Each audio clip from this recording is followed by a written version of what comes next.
This video, I'm going to be sharing with you 3 telltale signs that there might be more to your anger than meets the eye, and 3 myths and facts about anger. Welcome again to another video. My name is Ellis-Dokubo from Vivid Realm. This video is part 1 of 2-part series and a follow-up from my previous video titled Anger and Unforgiveness Can Be Addictive. You might be thinking, what's the big deal about anger? What's the force? The big deal is that if you're a quick-tempered person and you keep losing your temper, it means you keep losing. You might end up losing your friends. You might end up losing the love and respect of your loved ones. You might end up losing your work colleagues. You might end up losing your business associates, and it can even cause you your health. That's a big deal. Another big deal is that the expression of anger sometimes can be very aggressive for everybody to see. But at other times, it's very subtle and it eats into the very fabric of our personalities and coats us with a personality that is undesirable to us and to even people around us. That's a big deal. And also, if you're at a point in your life that you desire inner peace and happiness, dealing with emotions like anger, unforgiveness, resentment, and all those negative emotions is prerequisite to achieving your goal. I know that in this video, what I'm going to say is familiar to most people that are listening to it, but the point is that it's been overlooked because most times in life, everybody's just rushing doing what they have to do and so on. We forget that anger actually sometimes do spoil things for us. So I want to ask you 2 questions. When you're provoked, are you mostly in control of your emotions, or do you allow your emotions to control you negatively? If most times you allow your emotions to control you negatively, then I would urge you to listen to this video and the part 2 and to follow the link of the first video I made. Okay, before I get into the main issue of this video, I would like to point out 2 facts. First off, anger is a natural healthy emotion. It is neither good or bad. It is the misuse or misunderstanding of it that causes problems. Secondly, you cannot rid yourself of anger because it is within you. Any attempt to do that would just mean that you're resisting the energy that is rising within you. And this energy feeds on resistance. The more you resist it, the more problems it's going to cause. So having cleared that, I would quickly go to the first sign. The first one is that if you find it difficult compromising, or if you feel that conceding or agreeing to other people's point of view is a sign of failure, vulnerability. Or for example, if you grew up in an environment where the angrier or the loudest person had their way, you might find it difficult to concede to other people's opinion. That might be a problem. Secondly, if you interpret other people's opinion as personal challenge, if you think that everything must go your way, it is either your way or the highway, and you get angry and interpret other people's point of view as a personal challenge to your authority, then you might find out that is a problem, because you would have to, at a point, agree to disagree. You have to know that sometimes it is good to disagree instead of like pushing on with your point, that your point is the only right way. Third sign is if you mostly use anger to express your emotions. If you describe yourself as this tough, no nonsense kind of type of person that emotions like guilt, shame, or fear has nothing to do with you, then you might be hiding behind anger or stuck on an angry one-note response to situations. So if you can relate to these 3 factors, namely that you find it difficult conceding to other people's opinions, secondly, you interpret other people's opinion as a personal challenge to your authority, thirdly, that you mostly use anger to express your emotions, then you might be struggling with anger issues. So now let's go to the 3 myths and facts about anger. The first one is that it is bad to hold in anger. That is, it is always good to vent it or let it out. Yes, it is true that it is always good to vent. It is true that it's unhealthy to hold in anger. But venting in an aggressive manner can be counterproductive and can even increase your anger, can even worsen your anger situations.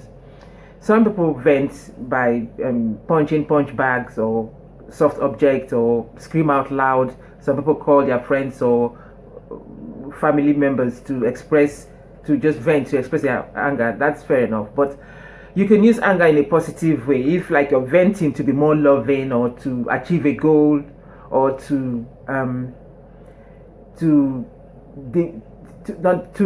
that you need more respect, that is a positive way of venting. But if in the venting you're justifying where you stand, you're saying that, for example, that this person shouldn't have done this or they shouldn't have done that, or why me, and things like that, you find that you just get more aggravated.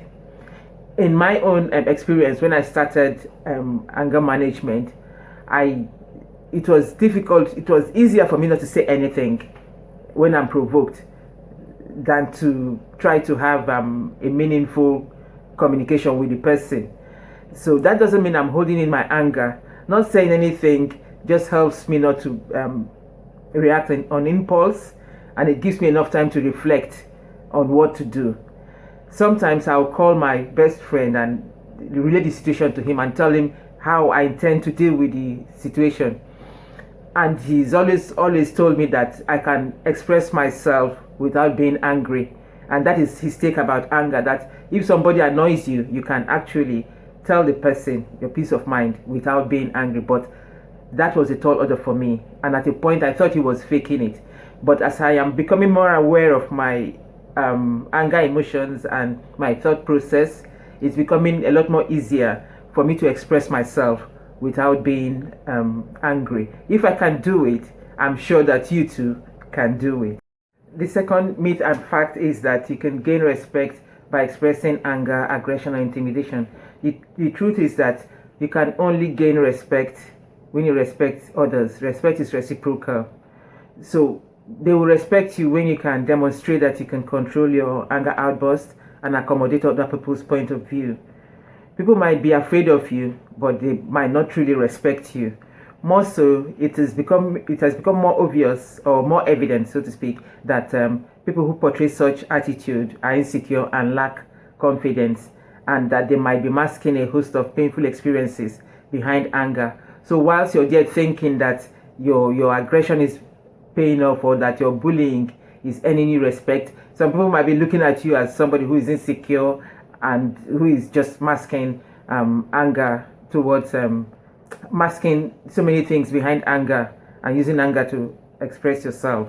Third and final myth is that you cannot control anger.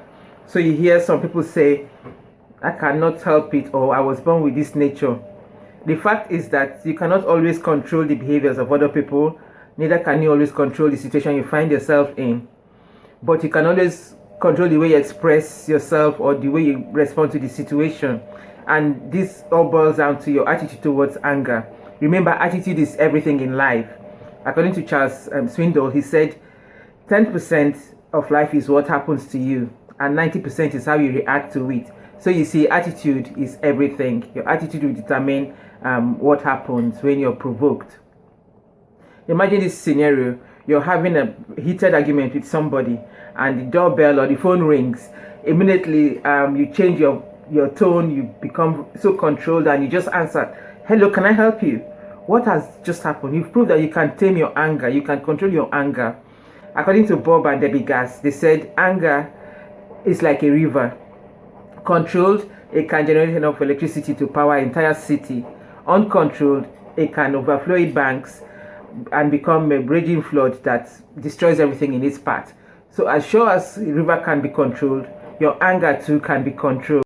So in this video, we've talked about 3 telltale signs of anger and 3 myths and facts about anger. The telltale signs are that if you find it difficult considering to other people's opinion. The second one is that you interpret other people's opinion as a personal challenge to your authority. And the third is you mostly use anger to express your emotions. And the 3 myths and facts are that, firstly, that it's wrong to hold in anger. Yes, it's wrong to hold in anger, but expressing your anger in an aggressive manner can only aggravate your anger levels. Secondly, that you can use anger and aggression to gain respect. The fact is, respect is reciprocal. People might be scared of you, but that doesn't mean they respect you. The third myth and fact is that you cannot control anger, that you were born that way.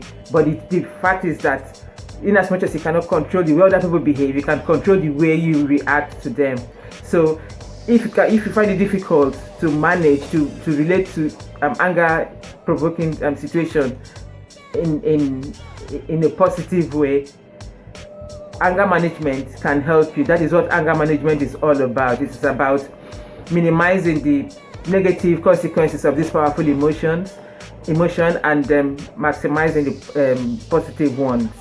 So with that, I would like to say bye for now, and don't forget to leave your comments in the comment box, and don't forget to like and share this video and subscribe. Thank you so much for listening. Thank you. Bye for now.